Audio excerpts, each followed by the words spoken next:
జ్యోతిషాస్త్రరీత్యా ద్వాదశ రాశుల్లో 9వ రాశి అయినటువంటి ధనుస్సు రాశి మిత్రులారా, మీరు మూలా నక్షత్రం 1, 2, 3, 4 పాదములు, పూర్వాషాఢ నక్షత్రం 1, 2, 3, 4 పాదములు, ఉత్తరాషాఢ నక్షత్రం మొదటి పాదానికి జన్మించిన మీరు ధనుస్సు రాశి వారిగా పరిగణించబడుతున్నారు.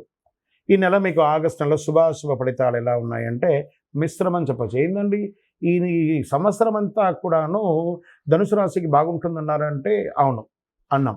ఈ నెలలో కొన్ని గ్రహ మార్పులు ఉండడం వల్ల మిశ్రమం. అన్ని టైంలో ఫ్రూట్గా ఉన్న కొన్ని సమయంలో కూడా ఆ నొప్పిని కూడా చూడాలి. అంటే మీరు చాలా నొప్పిని చవి చూసిన వారే గత 8 ఏళ్ళుగా, కానీ ఇప్పుడు కాస్త ఉపశమనం కూడా చెప్పచ్చు. ఈ నెల మొత్తం కేతు 10వ ఇంట్లో ఉంటాడు.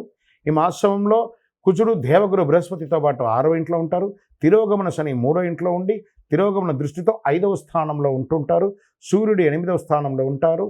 కుజుడు మరియు బృహస్పతి 12వ ఇంట్లో, ఆరోగ్యకారకుడైనటువంటి సూర్యుడు ఆగస్టు 16 వరకు 8వ ఇంట్లో కూర్చున్నాడని కూడా చెప్పచ్చు. ఉద్యోగంలో అధికారుల ఆదరణ పెరుగుతుంది. ఉద్యోగ మార్పు కోసం ప్రయత్నం చేస్తారు, కానీ నిరాశ కూడా అయ్యే అవకాశాలు ఉన్నాయి. మీరు అనుకున్నదంతా జరిగిపోతుంది అనడానికి లేదు. కాస్త కుటుంబ జీవితానికి నెల శుభంగా ఉంటుంది చెప్పచ్చు. సోదరులు మరియు సోదరీమణులు మీ సహాయం ఎప్పుడు వాళ్ళకి అవసరం ఉంటుంది కాబట్టి వాళ్ళకి ఒక చెయ్యిగా ఉండండి. మీరు మీ ఇంట్లో సంతానం యొక్క వివాహం లేదా వాళ్ళకి చేయాల్సినటువంటి కార్యక్రమాలు నెక్స్ట్ లైఫ్లో కావాల్సినవన్నీ మీరు ప్రయత్నం చేస్తుంటారు. ఆర్థికంగా చూసుకుంటే మెరుగుగా ఉంటుందని చెప్పచ్చు. వృత్తి వ్యాపారంలో ఎక్స్పాన్షన్ కోసం ప్రయత్నం చేస్తుంటారు. అక్కడ కూడా కొన్ని చిన్న చిన్న ఆటంకాలు వస్తుంటాయి. బట్ ఏ విధమైనటువంటి నెగిటివ్ వాళ్ళకన్నా అలా ముందుకు వెళ్తూ ఉండండి. వస్తూనే ఉంటుంది. ఒక పని ఎత్తుకున్నామంటే ఇబ్బంది వస్తుంటుంది. రావాల్సినటువంటి సొమ్ములు సకాలంలో రాకుండా ఇబ్బంది పెడుతూ ఉంటుంది. రుణ బాధలు, రుణదాతల నుంచి స్ట్రెస్ కూడా ఉంటుంది. బ్యాంక్ లోన్స్కి అప్లై చేశారు సార్, ఆ బ్యాంక్ లోన్స్ అంతా కూడా ఆలోచించి లాస్ట్ నెలాఖరికి వచ్చే అవకాశాలు బాగుంటాయి. తల్లిదండ్రుల నుంచి సంక్రమించే ఆస్తులు ఏదైనా ఉంటే స్థిరాస్తులు అవన్నీ కూడాను కొలిక్కి వచ్చే అవకాశాలు ఉన్నాయి. కోర్టు కేసులన్నీ కూడా కొలిక్కి వచ్చే అవకాశాలు ఉన్నాయి. విద్యార్థులకి చాలా బాగుంటుందని చెప్పచ్చు. ఏకాగ్రత పెరుగుతుంది. భూ సంబంధిత క్రయ విక్రయాలు అంటే రియల్ ఎస్టేట్ ఫెసిలిటేటర్స్ ఉంటారు కదా, వాళ్ళకి చాలా బాగుంటుంది. రియల్ ఎస్టేట్ పరంగా కన్స్ట్రక్షన్ వారికి చాలా బాగా మంచి అవకాశాలు ఉంటుందని కూడా చెప్పచ్చు. ప్రభుత్వ పరంగా పర్మిషన్స్కి అప్లై చేసిన వాళ్ళకి దిస్ ఇస్ ద టైం. ఇది ఒక బాగుంటుందని కూడా చెప్పచ్చు. కొన్ని వ్యవహారాలు సంతకాలు పెట్టేటప్పుడు, డాక్యుమెంట్స్లో పెట్టేటప్పుడు చాలా జాగ్రత్త, ఏకాగ్రతతో చూసి చేయండి. విజయం మాత్రం మీకు 100% ఉంటుంది. రాజకీయ నాయకులకి 60-40గా ఉందని చెప్పచ్చు. షేర్ మార్కెట్ కూడా 60-40గా ఉందని చెప్పచ్చు. మీడియా రంగం వారు యాజ్ ఇట్ ఈస్ రొటీన్గా బాగుంది. ఐటీ రంగం వాళ్ళు కాస్త స్ట్రెస్లో పడుతున్నారు. ఉద్యోగం చేంజ్ అయ్యే అవకాశాలు ఉన్నాయి. స్థాన చలనం, ఉద్యోగ చలనం, ఏదైనా ఊరు మారడం లేదా దేశం కూడా మారే అవకాశాలు ఉన్నాయి. ఐటీ వాళ్ళకి చాలా జాగ్రత్తగా.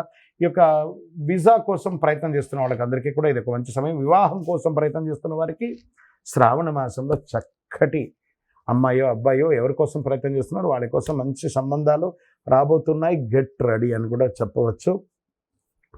కొత్త ఉద్యోగం కోసం ప్రయత్నం చేస్తున్న వాళ్ళకి ఇది ఒక మంచి సమయం అని కూడా చెప్పచ్చు. అదృష్ట సంఖ్య 4 అని కూడా మీకు చెప్పచ్చు. చంద్రాష్టమం ఈ నెల 2 సారి చంద్రాష్టమం ఉంది ఈ రాశి వారికి. కాస్త జాగ్రత్త. 3వ తారీఖున 3/8/2024 5:44 ఉదయం నుండి 5/8/2024 3:21 మధ్యాహ్నం వరకు, మరియు 30/8/2024 11:34 నుంచి సెప్టెంబర్ 1/9/2024 9:48 వరకు ఉంటుంది. అంటే 2 సార్లు చంద్రాష్టమం వస్తుంది వీళ్ళకి. జాగ్రత్తగా ఉండాలి. ఈ 4 రోజులు కూడాను ఆహారం తినేటప్పుడు, సంతకాలు పెట్టేటప్పుడు, వాహనం నడిపేటప్పుడు లేదా ప్రయాణాలు చేసేటప్పుడు మీ బిలాంగ్స్ అంతా జాగ్రత్త, మీ ఆరోగ్యం జాగ్రత్త. ఎవరితోనో మాట్లాడేటప్పుడు చాలా జాగ్రత్తగా ఉండండి. మీరు శివాలయం, మీ పక్కన ఉన్నటువంటి శివాలయాలకి ప్రదోష కాలంలో సోమవారం సాయంత్రం పోయి చక్కగా అభిషేకం చేయించండి. ఆ బ్రహ్మగారితో చెప్పి అభిషేకం చేయించండి. మీ వయస్సు ఎంత ఉందో అన్ని దీపాలు ఆ శివాలయంలో ప్రదోష కాలంలో వెలిగించండి, తప్పదు. అలా చేయండి. ఇంకనూ సకల దోషాలు తొలగి ఆనందంగా ఉండడానికి మీ ఇంటి ఇలవేల్పు కులదైవ ప్రార్థన చేయండి. కరుంగాలి మాలను దర్శనం చేసుకొని వేసుకోండి చక్కగా. ఇంకా మీ యొక్క వ్యక్తిగత జాతకం తెలుసుకోవాలనుకుంటే కింద నంబర్కి మీ యొక్క date of birth, time of birth, place of birth WhatsApp చేయండి. విజయోస్తు.